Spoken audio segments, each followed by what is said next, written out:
Thought of the week. ഈ വീക്കിലെ thought ഇതാണ്: പവർ ഓഫ് വേർഡ്സ്. ഒരു വാക്കിന് ഒരു യുദ്ധം തുടങ്ങാൻ സാധിക്കും, മറ്റൊരു വാക്കിന് അത് അവസാനിപ്പിക്കാനും സാധിക്കും.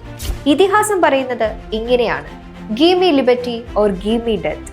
പാട്രിക് ഹെൻറിയുടെ വാക്കുകളാണിത്. ഈ വാക്കുകളാണ് ഒരു സ്വാതന്ത്ര്യ യുദ്ധത്തിലേക്ക് വരെ നയിച്ചത്. വാക്കുകൾക്ക് അത്രത്തോളം ശക്തിയുണ്ട്. നിങ്ങൾ ഉപയോഗിക്കുന്ന വാക്കുകൾ സൂക്ഷ്മതയോടെ ശ്രദ്ധിക്കാറുണ്ടോ? ബന്ധങ്ങൾ നിലനിൽക്കാനും തകരാനും ചില വാക്കുകൾ മതി. പെട്ടെന്നുള്ള ദേഷ്യത്തിൽ നാവിൽ നിന്ന് വീണുപോയ ചില വാക്കുകൾ കൊണ്ട് ഏതെങ്കിലും ബന്ധം നോവായി മാറിയിട്ടുണ്ടോ?